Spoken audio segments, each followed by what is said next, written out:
I never expected my life to change because of a phone call from a man I barely knew. My name is Noah Bennett. I'm 28 and I live on a small farm just outside Portland, Oregon. It's not the kind of place you see in movies. No sweeping plains, no cattle drives, no dramatic sunsets over endless fields. It's a modest operation, a few greenhouses, a repair shed, and a delivery route that keeps the local restaurants in fresh produce. I grow what I can, fix what breaks, and drive the old truck into the city 3 times a week. It's quiet work, honest work, the kind that lets me sleep at night without wondering who I had to step on to get there. The morning Richard Whitmore called, I was elbow deep in the irrigation pump behind the main greenhouse. The line had been acting up for weeks, and I didn't have the money to replace it yet. When my phone rang, I almost let it go to voicemail, but something in me said to answer. "Mr. Bennett?" the voice on the other end said, smooth and practiced, like a man used to getting what he wanted. "This is Richard Whitmore. I believe you knew my late partner, Thomas Hale. He sold you the property a few years back." I remembered the name. Thomas had been fair when he sold me the land. We'd had a few business dinners, nothing more. I hadn't heard from anyone connected to him in years. "I need a favor," Richard continued. "My daughter Avery, she's difficult. She's refused a marriage that would have secured her future and saved our family from significant financial trouble. I've decided she needs to learn what real work looks like. I want her to spend 3 months with you." I stood up slowly, wiping grease on my jeans. 3 months doing what exactly? Whatever you need. Manual labor. She's never done a hard day's work in her life. It's time she understood consequences. I didn't like the way he said it. Like she was a problem to be solved, not a person. But the pump was still leaking, and the bank had already sent 2 letters about the loan on the new greenhouse. Money was tight. "How much are we talking?" I asked. He named a number that made me pause. It would cover the pump, the back taxes, and still leave enough to breathe for a few months. "I'm not running a prison," I said. "If she wants to leave, I won't stop her." Richard chuckled, the sound cold. "She won't leave. She has nowhere else to go that doesn't involve marrying the man she's so determined to reject." He gave me the details. She would arrive the next afternoon. I hung up feeling uneasy, like I'd just agreed to something I didn't fully understand. The black SUV pulled up just after 3. I was stacking empty crates by the shed when the door opened and she stepped out. Avery Whitmore was 25, tall, and carried herself like someone who had never been told no in a way that mattered. Her coat was expensive, her boots were white, and her expression was carefully blank. A driver in a dark suit placed a single suitcase on the gravel and left without a word. I walked over, wiping my hands on a rag. "Noah Bennett," I said. "You must be Avery." She looked at me for a long moment like she was deciding whether I was worth speaking to. Then she nodded once. "My father said 3 months. Her voice was steady, but I caught the slight tremor underneath. Anger maybe, or fear she was trying very hard to hide. "He did," I replied. "I told him if you want to go, the gate's right there. No one's locking you in." Something flickered in her eyes. Surprise, I think. She hadn't expected that. "Why did you agree to take me?" she asked. I told her the truth. "Because I need the money to fix the irrigation system, but I'm not desperate enough to turn into your father's jailer." She didn't answer right away, just stood there with the suitcase at her feet, rain starting to dot her shoulders. For the first time, she looked at me like I was a person instead of an employee her father had hired. I showed her to the small room behind the kitchen. It wasn't much, just a bed, a desk, a dresser that had belonged to my grandmother, and a window that looked out over the greenhouses. No private bath, no fancy curtains. She didn't complain. She just set her suitcase down and stared at the bed like it might bite her. That evening, I was in the shed organizing tools when I heard her voice outside. She was on the phone, standing under the narrow overhang by the back door. The rain had picked up and her words carried across the quiet yard. "I'm not marrying him, Dad." I froze, wrench still in my hand. The voice on the other end was loud enough that I could hear the tone even from 20 feet away. Sharp, commanding, the kind of voice that expected obedience. Avery stood very still, shoulders tight, one hand gripping the railing like it was the only thing keeping her upright. "If the family goes bankrupt because I won't marry Grant, then we were already bankrupt long before this," she said. Her voice cracked on the last word, just slightly. I'm not a bargaining chip. She hung up without waiting for a reply. For a moment, she just stood there, head bowed, breathing hard. Then she turned and saw me watching. She didn't look embarrassed, just tired. You heard that, she said. It wasn't a question. Enough to know you didn't come here because you're spoiled or rebellious. Avery looked down at her hands. They were still shaking. I'd rather sleep in the barn than go back and marry that man. I didn't ask who Grant was. I didn't ask why her father was so determined. Instead, I walked over, opened the storage bench by the door, and pulled out an old work jacket. It was faded and patched in a few places, but it was warm. I held it out to her. 6 a.m. tomorrow, I said. If you're really staying, you work like everyone else. She took the jacket slowly. Her fingers brushed mine for half a second, cold, trembling, and then she nodded. For the first time since she arrived, the anger in her eyes softened into something else, something that looked almost like relief. I turned and walked back toward the shed, leaving her standing in the rain with my grandmother's jacket in her hands. I didn't look back, but I could feel her watching me the whole way. And for reasons I couldn't explain yet, I already knew this wasn't going to be the simple 3-month arrangement Richard Whitmore had described. The first week with Avery was harder than I expected. Not because she was difficult or rude, she wasn't. She was quiet, careful, and clearly trying. But it was obvious she had never done physical work in her life. On the first morning, she showed up at 6 sharp wearing the jacket I'd given her the night before. It was too big on her shoulders, the sleeves rolled twice at the cuffs. She didn't complain about the cold or the mud. She just stood there waiting for instructions, hands shoved deep in the pockets like she was afraid to touch anything. I started her with the easiest job I could think of, harvesting cherry tomatoes in the big greenhouse. I showed her how to twist them gently off the vine so the plant wouldn't tear, how to check for ripeness by color and feel. She nodded, said she understood, and got to work. By 9 o'clock, she had already dropped 2 full trays. The tomatoes rolled across the concrete floor like red marbles. She stared at the mess, face pale, and for a second, I thought she might cry. Instead, she crouched down and started picking them up one by one, wiping each one carefully on her jeans before placing it back in the tray. I'll do it again, she said quietly. Just show me slower this time.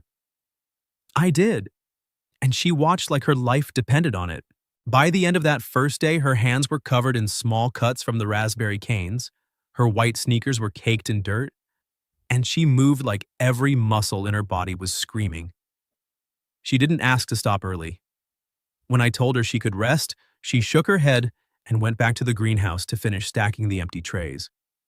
That night, I found her sitting on the back steps, staring at her palms under the porch light. They were red and blistered. My father would love this, she said without looking up. He always said I needed to understand what it felt like to be brought down.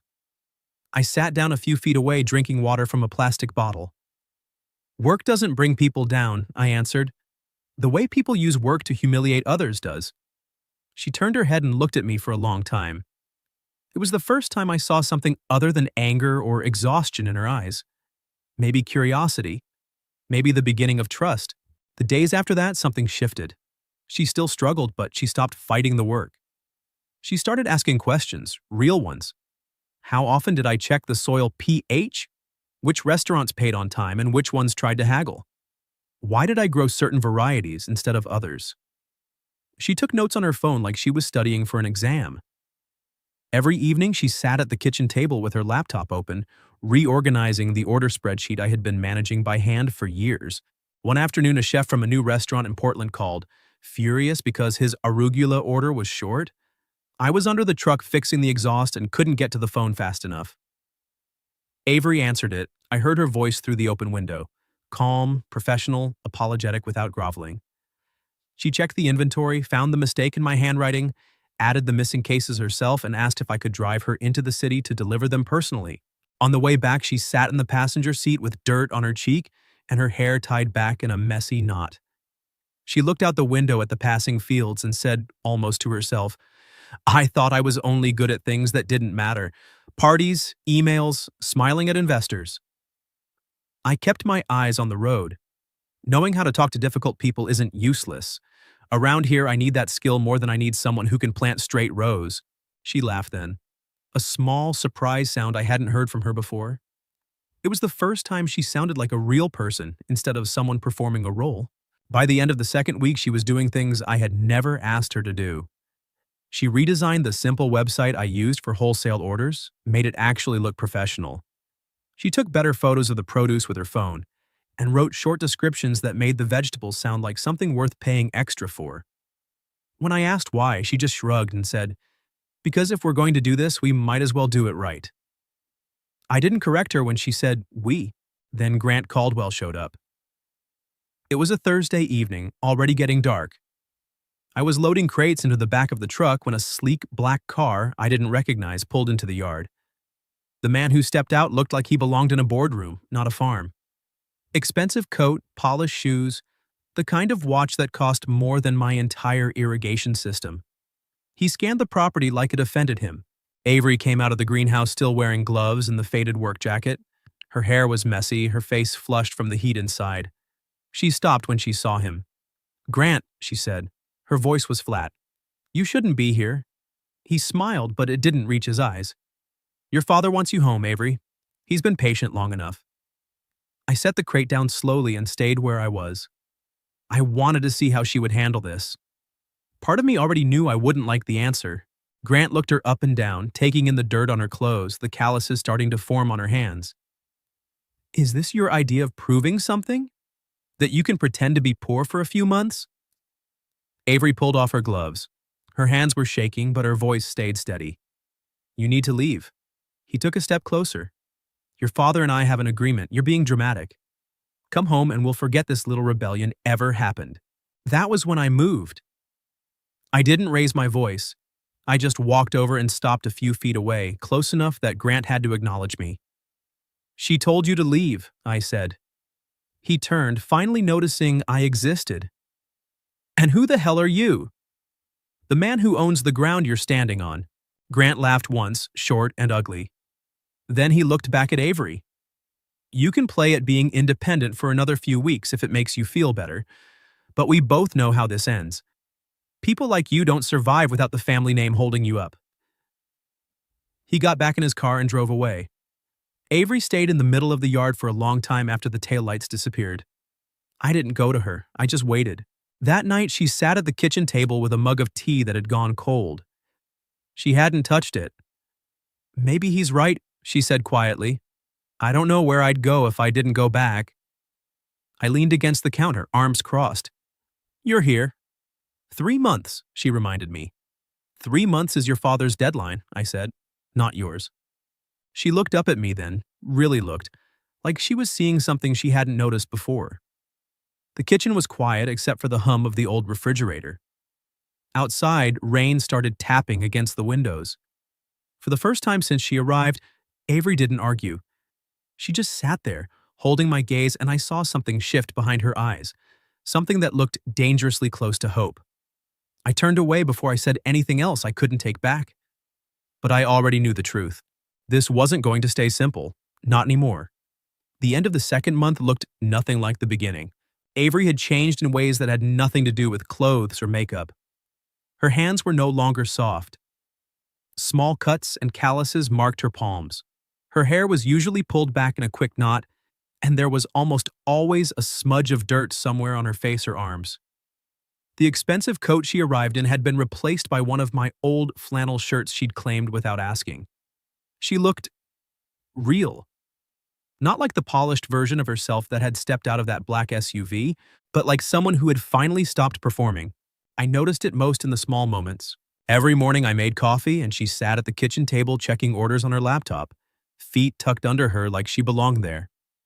At lunch we ate sandwiches on the old wooden crates behind the greenhouse, sometimes talking, sometimes just sitting in comfortable silence while the sun warmed our backs.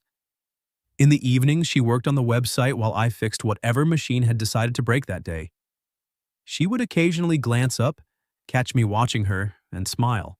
Just a small, private smile that never failed to make my chest feel tighter than it should.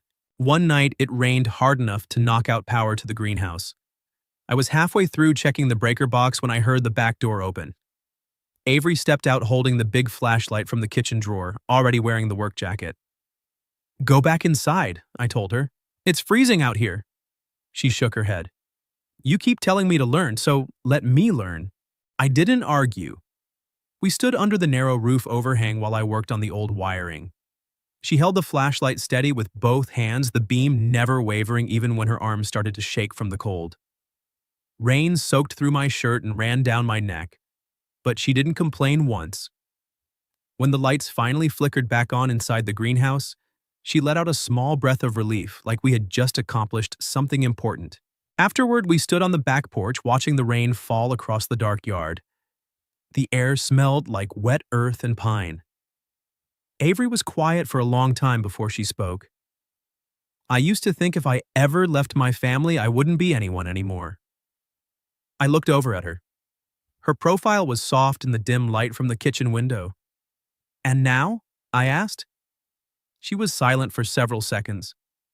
Now I think maybe I never really knew who I was in the first place. The words landed heavy between us. I wanted to say something that would make it better, but nothing felt right. So I just told her the truth. Then you can start figuring it out here. She turned to look at me. We were close, closer than we had ever been. I could see the faint freckles across her nose that the sun had brought out over the last 2 months. Her eyes searched mine, and for one suspended second, I thought about closing the distance, about kissing her right there under the rain and the porch light. But I didn't. Instead, I took a small step back. You should go inside. You're cold. Something flickered across her face. Disappointment, maybe, or understanding. She didn't push. She just nodded and went back into the house, leaving me standing alone with rain dripping from my hair and a weight in my chest I couldn't name. A few days later, we were driving back from a delivery in Portland. The city lights blurred through the rain on the windshield. Avery had been quiet most of the ride. Then, without looking at me, she said my name. Noah. I kept my hands on the wheel. Yeah? I don't like you because you're an escape from my family. I didn't speak. I just waited. She continued, voice steady but soft. I like you because when I'm with you, I don't feel like I have to perform. I don't have to be the good daughter from the Whitmore family. I don't have to be the bargaining chip that saves the company. I don't even have to pretend I'm okay. I can just be me. I pulled the truck over to the side of the road and put it in park. The rain drummed on the roof. I turned to face her. Are you sure you want to say that right now? She nodded. I've thought about it a lot. I exhaled slowly. I like you too, Avery, but I don't want you to choose me just because I'm the first person who's been decent to you in a long time. Her eyes were bright in the dark. Then don't decide for me. I've had too many people do that already. The words hit me harder than I expected. She was right. I had been trying to protect her, but sometimes protection could become another kind of control. I reached across the console and took her hand. Her fingers were cold, but they curled around mine without hesitation. We didn't kiss. We just sat there in the truck, listening to the rain, letting the truth sit between us without rushing to turn it into something bigger. But from that night on, everything felt different, clearer. I stopped pretending she was just a temporary worker. She stopped pretending she didn't watch me when she thought I wasn't looking. Then Richard called. It was a Sunday morning. Avery had just finished making pancakes, something she'd started doing on weekends because she said the kitchen smelled too much like motor oil when I cooked. Her phone rang. She looked at the screen, went still, and answered. I could hear her father's voice even from across the room. Sharp? Demanding? 3 months were almost up. There was a family event in Seattle next weekend. Grant would be there. This was her final chance to make things right. If she didn't come back, he would cut off all financial support for her mother.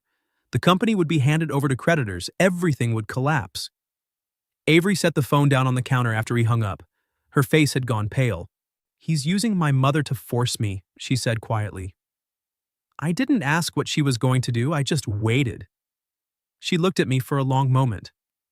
I want to stop running, but I don't know if I'm strong enough to face him. Then I'll go with you.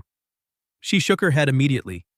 No, if you show up, he'll turn you into the reason I was corrupted. He'll make it about you instead of about me.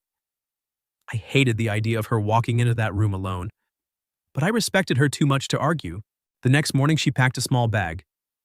Before she got into the car that came to pick her up, she left a folded piece of paper on the kitchen table. I opened it after she was gone. Don't let anyone tell you that silence means I agreed. I stood in the empty kitchen holding that note and felt the house grow larger and colder around me. She had only been here 2.5 months, but the place already felt wrong without her in it. I folded the paper carefully and put it in my wallet. Whatever happened in Seattle, I already knew one thing for certain. I wasn't going to let her face it alone. Not if she needed me. The hotel ballroom in Seattle was everything the farm was not. Crystal chandeliers, polished marble floors, and the low hum of expensive conversation. I had never been inside a place like this before. My boots still had traces of Oregon mud on them, and my white button-down shirt felt too plain under the lights. But none of that mattered when I saw her. Avery stood near the center of the room in a deep blue dress that probably cost more than my truck. Her hair was styled perfectly, her makeup flawless. She looked like the version of herself I had met on that first day. Polished, distant, untouchable. But I knew better now.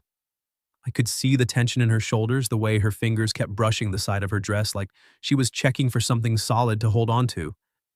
Richard Whitmore was introducing her to a circle of guests like she had just returned from a pleasant vacation. My daughter has been taking some time to mature, he said with a polished smile. 3 months in the countryside has done wonders for her perspective. Grant Caldwell stood beside her, one hand resting lightly on the small of her back like he already owned the right. Avery didn't flinch, but I saw her jaw tighten. She had texted me 3 hours earlier with only 4 words. I need you. I had driven straight through the night without stopping. I stayed near the back of the room, half hidden behind a pillar. I wasn't here to make a scene. I was here because she had asked. The rest was up to her. Richard raised his glass. And now, I have some wonderful news to share with all of you. Avery stepped forward before he could finish. I have something to say. The entire room went quiet. Richard's smile froze in place, his eyes turning sharp.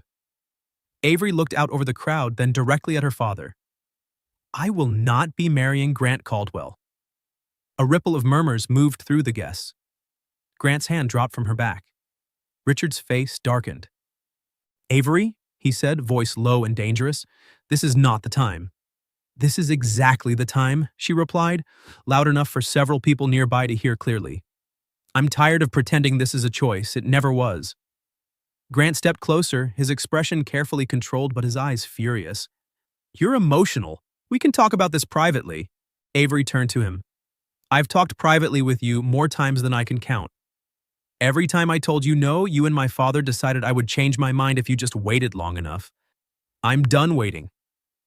Richard moved in front of her, blocking her view of the room. If you walk out of this agreement, our family loses everything, the company, the properties. Your mother's security, is that what you want? Avery's hands were shaking, but her voice didn't waver. If the only way to save this family is to sell your daughter to a man she despises, then this family was already lost a long time ago. I saw Richard's hand twitch like he wanted to grab her wrist. That was when I stepped out from behind the pillar and walked forward. I didn't rush. I didn't shout. I simply made my way through the crowd until I was standing at the edge of their small circle. Richard spotted me first. His face twisted with recognition and disgust. You have no right to be here, he snapped. I'm not here to claim any rights, I answered calmly. I'm here because Avery asked me to come. Grant let out a short, bitter laugh. So, this is the reason? Some farmhand convinced you you're living in a romance novel? Avery looked at him without flinching. No, he's the first person who never tried to decide my life for me. Richard took a step toward her. If you leave with him, you are no longer my daughter. The words landed like a physical blow. Avery went very still. I saw the color drain from her face. For a second, I thought she might break right there in front of everyone. I moved closer, close enough that she could reach me if she wanted, but I didn't touch her. This had to be her choice. I spoke quietly, only for her. Avery, you don't have to answer him right now, but you can walk out of here if you want to. She turned her head and looked at me. Her eyes were glassy with tears she refused to let fall. Then, slowly, deliberately, she reached out and took my hand. I want to go, she said. We walked out of that ballroom together while the entire room watched in stunned silence. No one clapped. No one cheered. Just the sound of our footsteps on marble and the low rush of whispered voices behind us. In the lobby, she finally let go. Her shoulders started shaking. I pulled her into my arms right there under the crystal chandelier, not caring who saw. She didn't cry loudly, just quiet, exhausted sobs against my chest. "I'm scared," she whispered. "I know," I said into her hair. "But you did it anyway." We didn't drive back to the farm that night. I found a small inn on the outskirts of the city, nothing fancy, just clean rooms and quiet. I got her a separate room so she could breathe. Around midnight, she knocked on my door, eyes swollen, wearing one of the inn's robes. She called her mother from my room. The conversation lasted nearly an hour. I sat on the edge of the bed and listened to Avery's voice crack and steady again. When she finally hung up, she looked at me with something close to wonder. "She cried," Avery said softly, "and she told me she was proud of me. For the first time in my life." I didn't say anything. I just opened my arms and let her curl against my side. We didn't talk about what came next. We just sat there until the sky outside started to lighten. The next morning, she stepped out of her room wearing the same blue dress from the night before, now wrinkled, her hair loose and messy. She looked exhausted and lighter at the same time. "I don't have a home anymore," she said. I reached for her hand. "Then we'll build a new one. It doesn't have to be a place. It can start with a choice." She squeezed my fingers.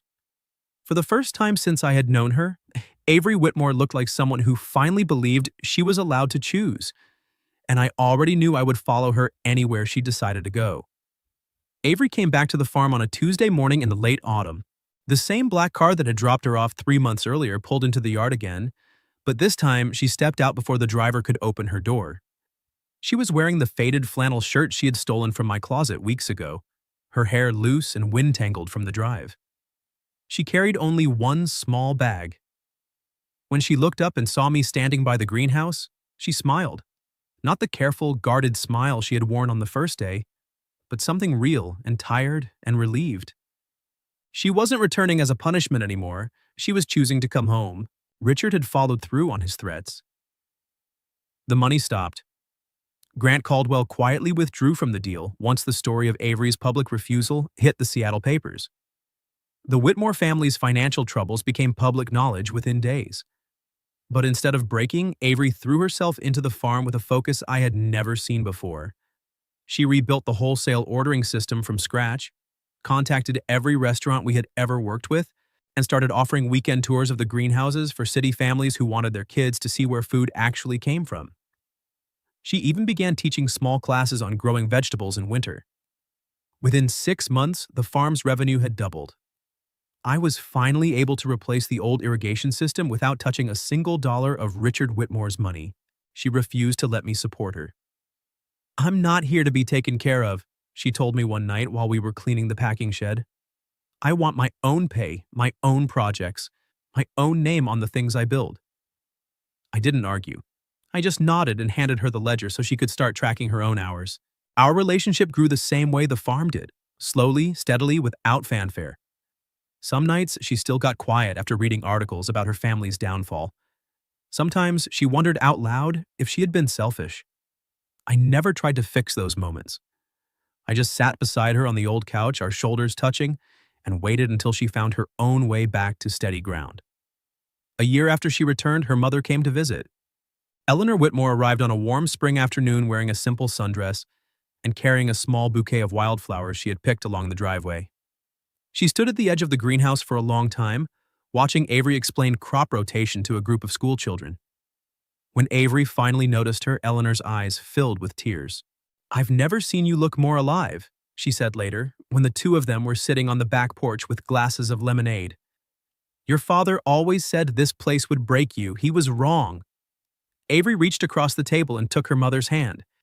"He was wrong about a lot of things." Richard never visited, but 3 months later a letter arrived in the mailbox with his handwriting on the envelope.